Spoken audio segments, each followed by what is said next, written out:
Sebastián Marset is Uruguay's most famous drug trafficker and the leader of an international network known as the First Uruguayan Cartel, or in Spanish Primer Cartel Uruguayo, PCU. At 32 years old, Marset, also known as the King of the South and the Man of 1,000 Faces, has gained notoriety for his involvement in the drug trade. He has affiliations with criminal organizations such as Paraguay's Insfrán clan, Brazil's First Capital Command, PCC, and Italy's Ndrangheta. Marset's connection to drug trafficking dates back to 2012, when he received a massive shipment of marijuana flown to Uruguay by Juan Domingo Viveros Cartes, the uncle of Paraguay's ex-president Horacio Cartes.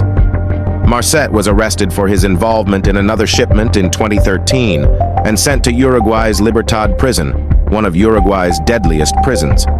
Marset spent 5 years in Libertad, where he allegedly began to build connections with members of the PCC. Upon his release in 2018, Marset shifted his focus to coordinating cocaine shipments from Bolivia through Paraguay to Europe.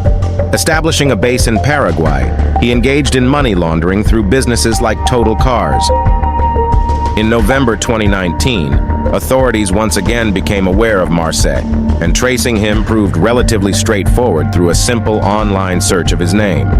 During that month, a series of promotional articles surfaced rapidly on 4 questionable news websites in Ecuador and Colombia.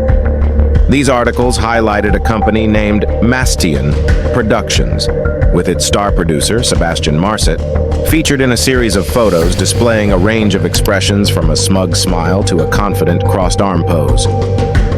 One article boldly asserted that Sebastián Marset had gained recognition across Latin America and the world as a concert producer known for his high creativity in presenting events with cutting-edge production elements. The piece claimed that, at the age of 28, Marset boasted 15 years of experience organizing music concerts and portrayed him as a skilled musician, asserting that he started his singing career in the urbano genre at the age of 15. The article also mentioned his alleged involvement as a guitarist in the band of renowned Uruguayan folk rocker Jaime Ross. However, subsequent investigations by local media debunked the latter claim as false. As soon as Marset and the purported PCU established themselves, they were dealt initial blows to their foundation.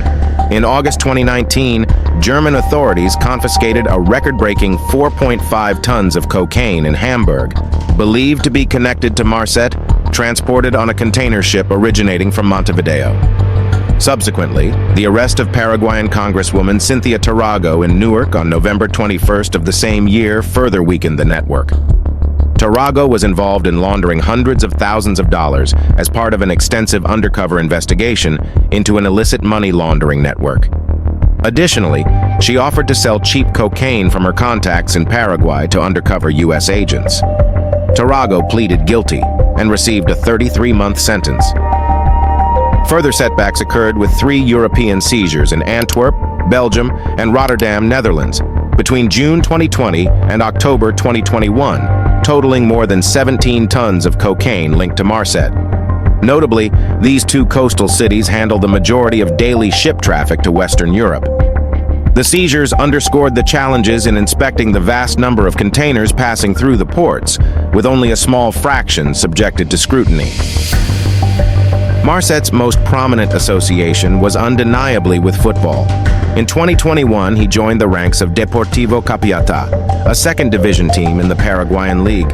Subsequent claims suggested that he provided the team's coach with a piece of land, a house, and 2 yachts in exchange for the opportunity to play. Wearing the number 10 jersey, Marset participated in 6 games, making grand entrances to practice in luxurious cars. On one occasion, he generously gifted his teammate, Julius Irazabal, with $10,000 in U.S. bills, which Irazabal used for socializing at parties with fellow players. Marset's teammates remained unaware of his true identity, simply referring to him as El Uruguayo. Marset demonstrated a keen interest in the football industry, purportedly making investments in 2 teams, Rubio Ñu and River Plate de Paraguay. Additionally, he was involved in various business transactions related to the renovation of one of the stadiums. It was reported that he brought 4 players to Rubio New and facilitating their sale to a Greek team named Atletico Trikala.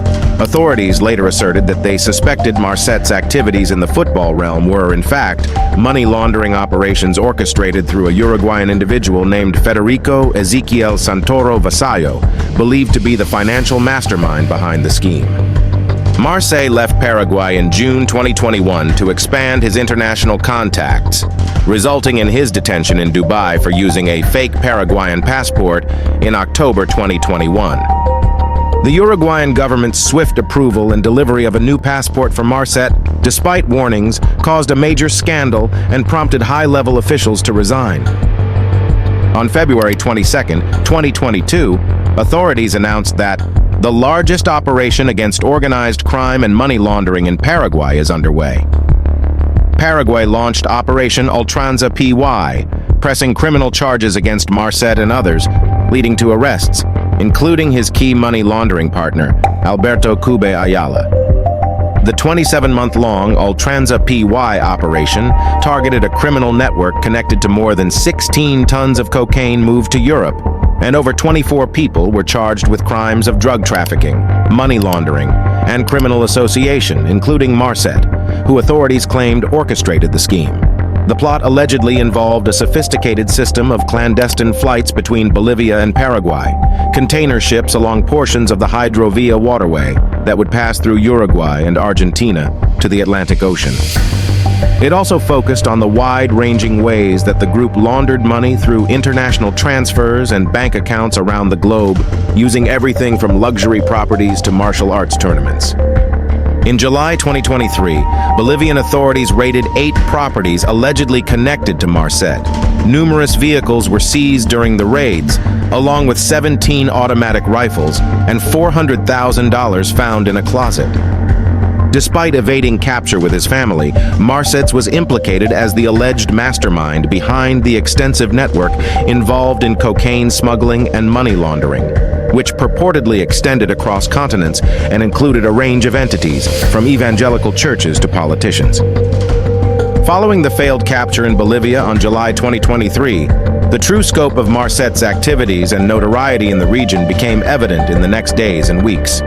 It was revealed that he lived openly in the city of Santa Cruz, using a false Brazilian passport with the assumed identity of Luis Pablo Amorim Santos.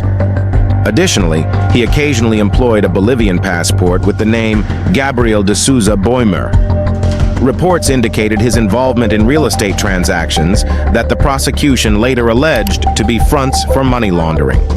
Surprisingly, Marset also took on the role of a forward for the 2nd Division Bolivian football team in which he was also a part owner, Los Leones El Torno FC, participating in locally televised games since April while wearing the number 23 jersey. The Marset affair continues to cause uproar in several countries. Uruguayan authorities are still investigating the depths of the country's illicit passport industry. In Bolivia, an alleged recording of a police officer tipping off Marset to his capture has led to 4 officers being investigated as potential moles. But 8 weeks after his getaway in Santa Cruz, Marset remains elusive. He's believed to be on the run with at least his wife and 3 children, but no one really knows. As the situation unfolds, Marset's next steps are eagerly anticipated. Will he surrender or continue to elude capture? Thank you for watching this captivating exposé on Uruguay's notorious narco Sebastián Marset. Join us next time on The Most Infamous for more fascinating stories.